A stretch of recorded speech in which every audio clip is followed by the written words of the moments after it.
देहातून विरहित केलं त्यावेळी तुझ्या मुखावर एक शब्द निघाले जागच्या जागी स्थित हो असेल ती इच्छा पूर्ण इच्छित त्याची इच्छा काय होती त्याची इच्छा होती ते पिशाच होतं ते स्त्री सुखापासून वंचित होतं ती त्याची इच्छा होती मग देवा तुझे शब्द कसे काय खरे करशील ऐकणार या विश्वाच्या ठिकाणी अष्ट प्रहर आहेत आणि त्या प्रहरात 3 प्रहर ते मी पिशाचाला देणार आहे असे कोणते ते कोणते असतील दुपार सायंकाळ आणि मध्यरात्र मग देवा या 3 प्रहरात मेधा मर्यादा आहेत ना मेधा मर्यादा जी कोणी स्त्री आपले केस विसरत असते अनुवेदनाला जर का केस तुटले असतील आणि तुटलेल्या केसांवर जर थुंकर न करता जर का भूमीवर टाकले असतील ना तर हे पिशाच त्याच्या जीवनात प्रवेश करू शकतो म्हणूनच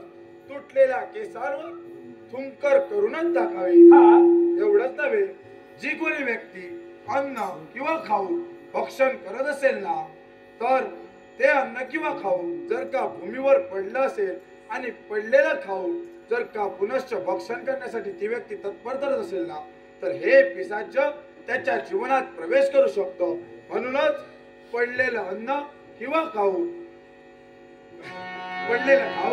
भक्षण केव्हाही करू नये एवढंच नव्हे जी कोणी स्त्री आपल्या केसात एक सुगंधित पुष्प माळत असेल आणि सुगंधित पुष्प जर का भूमीवर पडलं असेल आणि पडलेलं पुष्प जर पुनश्च आपल्या केसात माळलं असेल ना तर हे पिशाच त्याच्या जीवनात प्रवेश करू शकतो एवढंच नव्हे मध्यरात्रीच्या वेळी जी कोणी व्यक्ती स्वतःचा स्वार्थ साधण्यासाठी दुसऱ्याच्या जीवनात दुःख निर्माण करत असेल त्यावेळी हे पिशाच मुक्त संचारानं वावरू शकतात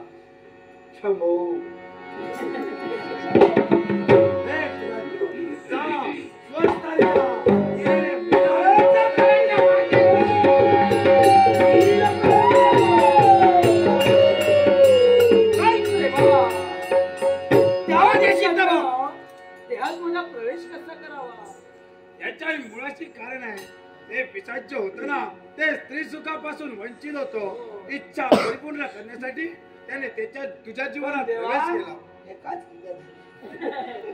जाणतोस ना जाणतोय मी पण पण देवा जे पिशाच्या इथपर्यंत आलं स्वतःच्या मनाची कल्पना घेणं त्या आवडीच्या आज्ञेनं भक्तांच्या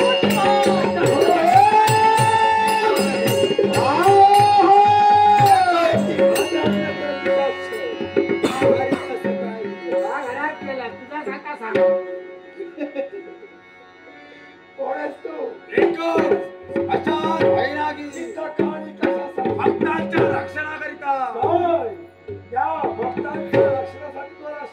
कोणत्या मला पहा ये रे साहेब. आहाम दुःखहारसी सकल जगते मंगल होय भक्त जनाचे दुःखहारसी सकल जगते मंगल होय भक्त जनाचे यावतला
शांत राहा. देवा हा. आता मी तुला ओळखलं. तू दुसरा तिसरा कोणी नसून माझा शिवशंभो. शंभो हे गोरी केलेल्या कृतीला पश्चाताप झाला असेल ना, तर ते या भीष्माला पटवून अघोरी विद्या ही चांगल्यासाठी नाही. सांग सगळ्यांका सांग. केलेल्या कृतीचा पश्चाताप घ्या. पश्चाताप नको काय आता जाता पश्चाताप करू मी राहतोय आणि ती राहतोय पुढे सगळ्यांका शक्य आता सांग सांग केलेल्या कृतीचा पश्चाताप या अघोरीला होतोय. मग मग नको आता सांग मग किती आहे? शांत एवढं राहा. म्हणणं देव. सांग मग नको आता सांग आत्ताच सांगणार आहे. या विश्वात 14 विद्या आहे. प्रत्येकाकडे प्रत्येकाकडे कोणती ना कोणती विद्या आहे. मग त्या विद्येचा वापर स्वतःच्या स्वार्थासाठी न करता या जनकल्याणासाठी करा. हीच काळकाची विनंती हा गोरी करतोय. केली तुला क्षमा. त्या स्वरूपाला ना याही स्वरूपाला मी नाव देणार आहे. अंगी जटाधार केला म्हणून. शंभू शंभू नव्हे जटाधार भैरव.